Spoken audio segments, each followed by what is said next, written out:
Masihkah kamu ingat dengan tagar "Jangan jadi dosen" di media sosial X, di mana para dosen mengupload gaji mereka yang ternyata di bawah dari UMR? Nah, pada tanggal 1 Mei 2024, Hari Buruh, tak kalah dengan para serikat pekerja yang lain, serikat pekerja kampus juga turun ke jalanan untuk menyuarakan hak-hak mereka. Dan mereka berkata bahwa seharusnya dosen yang merupakan tulang punggung dari universitas mendapatkan upah yang layak. Sebenarnya apa kategori upah yang layak untuk para dosen dan apa pengaruhnya kepada kualitas pendidikan di Indonesia? Beberapa kawan dosen itu mereka memiliki upah di bawah UMR, dan ketika kemudian kita melakukan survei mayoritas itu mereka masih dari 1.200 responden yang dilakukan oleh tim Litbang dari SPK itu mereka masih berada di bawah 2 juta rupiah untuk gaji pokoknya. Nah, ini tentu saja fenomena yang sangat memprihatinkan. Di sisi lain kemudian di dalam riset itu juga menyebutkan bahwa selama 7 tahun mereka tidak mengalami kenaikan gaji sama sekali. Tim riset kesejahteraan dosen menemukan bahwa dosen merasa pendapatan yang mereka terima dari profesi sebagai dosen tidak seimbang dengan beban pekerjaan yang mereka miliki.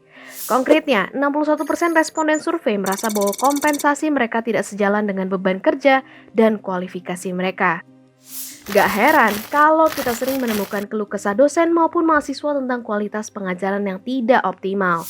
Misalnya kelas-kelas perkuliahan yang dibatalkan karena dosen harus membagi waktunya dengan pekerjaan sampingan mereka. Ada kebutuhan terhadap pekerjaan sampingan gitu, sehingga memang fokus dari para dosen ini yang mereka berusaha bekerja sangat profesional gitu ya, itu berusaha mereka wujudkan sembari mereka juga melakukan pekerjaan-pekerjaan lain gitu. Jadi profesional mereka dituntut satu sisi, kemudian mereka juga mau tidak mau mereka harus memenuhi kebutuhan karena perut mereka juga lapar gitu. Di sisi lain, Ketua Sindikasi Ihsan Raharjo menerangkan bahwa sistem pengupahan Indonesia memang masih belum mengakomodir perkembangan di industri yang ada. Reformasi sistem pengupahan ini diperlukan karena tidak mencukupi kebutuhan pekerja di semua sektor industri.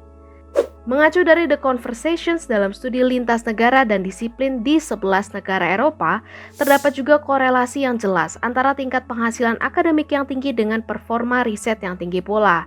Tentu, ini bisa berdampak pada proses produksi pengetahuan yang kemudian cenderung homogen karena hanya segelintir akademisi elit saja yang menghasilkan riset berkualitas.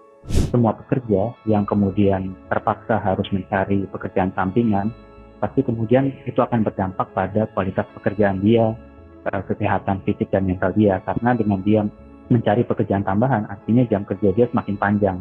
Hal ini sebenarnya agak jauh berbeda ketika kita bicara tenaga pendidikan ataupun dosen di negara lain, yang di banyak negara mereka dapat berserikat, kehadiran mereka di serikat pekerja diakui oleh negara, dan bahkan mereka bisa melakukan perundingan untuk perbaikan kondisi kerja termasuk juga pengupahan. Tapi ternyata di Indonesia praktik seperti itu masih jauh ya. Bahkan ketika teman-teman dosen dan juga tenaga pendidik berusaha mencatatkan serikat pekerja mereka di Dinas Tenaga Kerja, itu pun selalu dihalang-halangi atau digagalkan terus beberapa kali. Dan kita berharap bahwa setiap pekerja, termasuk juga para pendidik, dipenuhi semua haknya dan dihargai kerja kerasnya. Bagaimana menurutmu? Taruh pendapatmu di kolom komentar di bawah. Dan jangan lupa, saksikan Ada Apa Hari Ini hanya di YouTube Tempo.co.